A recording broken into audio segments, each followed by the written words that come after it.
Bills match Ryan Bates' offer from the Bears, and he is no longer going to be a Chicago Bear. We talk about that next on the Unbearable Sports podcast.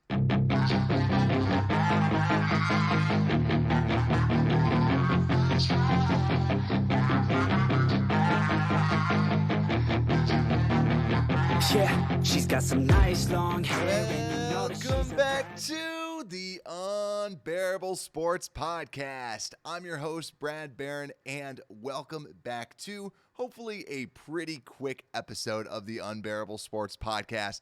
I just wanted to have a quick little episode to talk about what's going on with Ryan Bates. So you might have already heard this. Ryan Bates, the guy that we all kind of felt like he was going to be a Chicago Bear, is not going to be a Chicago Bear. The Bills matched his offer that the Bears were giving him, and he's no longer going to come to the Bears. Now, Ryan Poles, yet again, has to figure out what to do next. Let me just say, Ryan Poles has already had a super crazy and interesting time as a GM already. We're talking about trading Khalil Mack. We're talking about someone failing a physical, which you never really see with Ogunjobi. And then now you see somebody matching the deal for Ryan Bates. Just absolutely crazy beginning to this GM-ship of Ryan Poles. So let's actually get into the details. And when you actually look at the contract, you kind of understand why the Bills ended up matching that. Now, this is the biggest criticism that Ryan Poles has also gotten for this, how he kind of handled this entire situation. Now, looking at this, according to Brad Biggs, it was a 4-year deal that was $17 million total. So a little bit over $4 million a year, and about 8.8 of it was guaranteed, and all of that was really kind of coming in the first 2 years. So really, they have an out after the first 2 years pretty much with the Ryan Bates deal. And seeing this, honestly, I kind of was like, okay, he was just kind of lowballing him. And I felt like with Ryan Poles, what he was really kind of looking forward to, what he was trying to do, my guess is that he was trying to maybe scare off the Bills by saying it's a 4-year deal. But come on, $4 million a year, like, okay, that's expensive for a backup. But if you feel like he is going to be your starter, which it seems like Poles wanted him to be the starter, that's a really small amount of money. Obviously, if it went through, that would have been a huge signing for Ryan Poles. But obviously, we're seeing that the Bills are going to just be matching that offer, and he's not going to be a Chicago Bear. So I see a lot of people criticizing Ryan Poles, and honestly, I get it. Because you gave him a very small amount of money, so it was very easy for the Bills to match it. Now, some of those people out there that, if you saw that the Bills don't have enough cap space, or you heard that, they can still make moves and clear some roster space. They can restructure some deals. They can cut some people. So they might make a move or two to make room for him. Also, if it's $4 million, on the contract, he had a $2.4 million deal. It's probably just maybe an extra $1 million for this year. So it's fairly easy for them to come up with that type of money because it was so cheap. So it's sad to see him go. I never really kind of mentioned much about Ryan Bates because I was sick when all that stuff was kind of going on.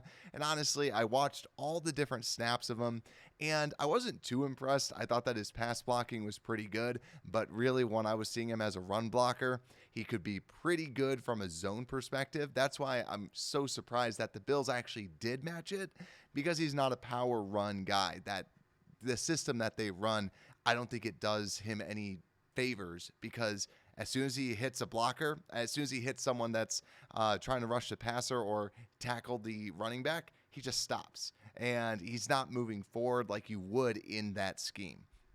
But now what?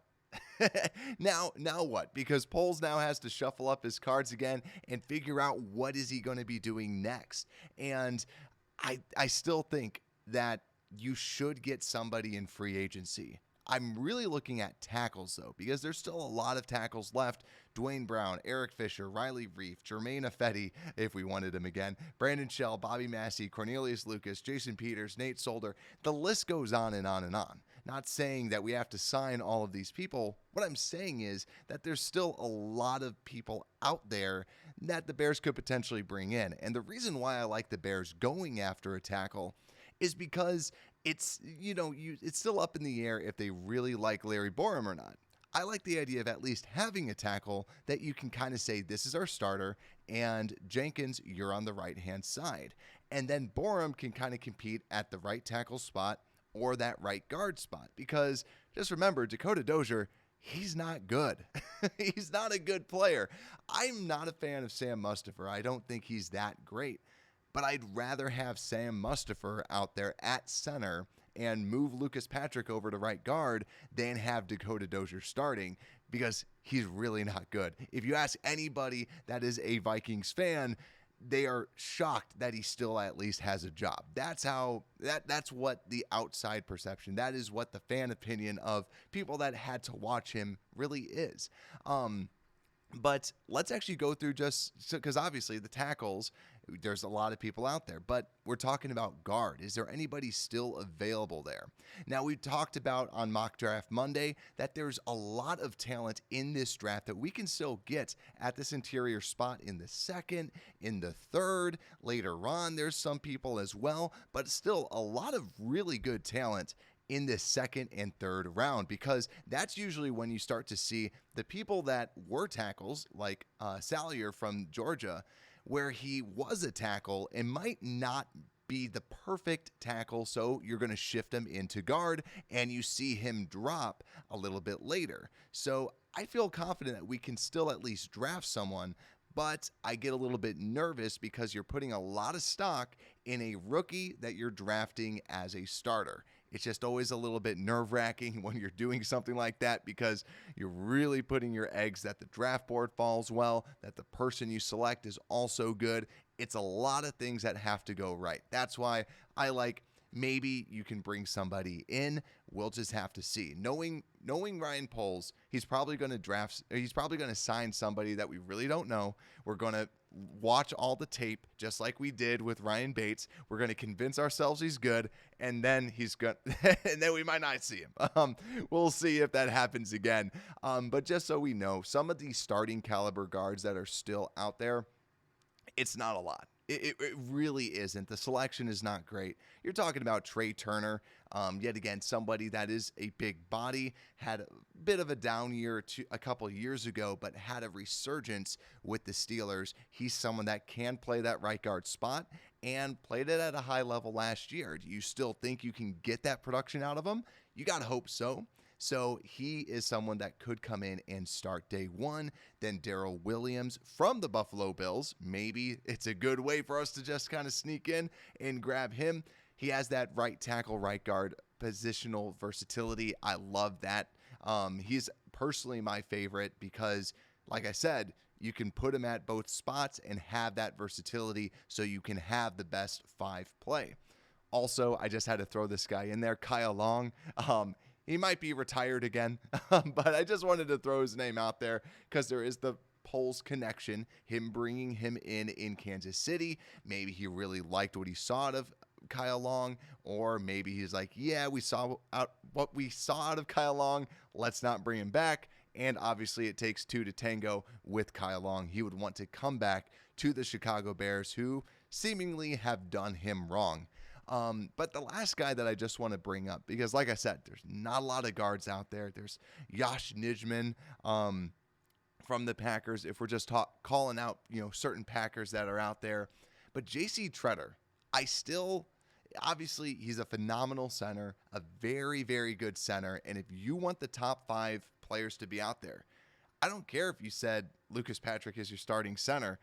I feel he understands if you bring in J.C. Tretter, a very, very good center, yeah, you can move over to right guard. That to me would be incredible. Do I think it's going to happen? Nah.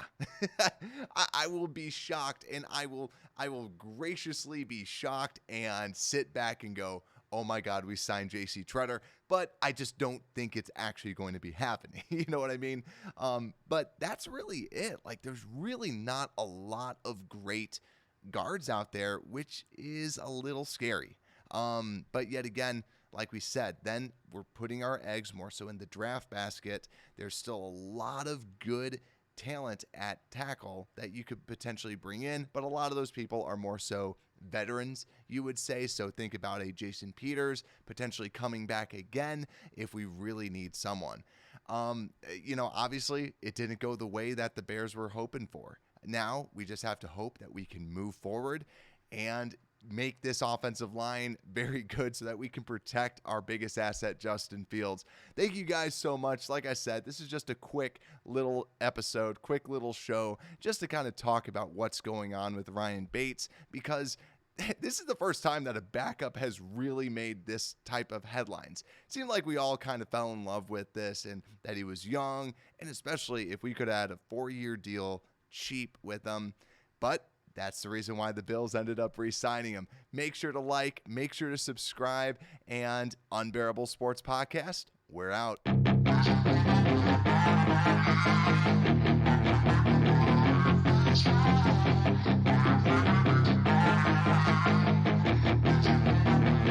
Yeah, she's got some nice long hair, and you know that she's a bad chick. Thank you for listening to this Belly Up Sports Podcast Network product. Some said we go belly up, so we made it our name, and we're still here.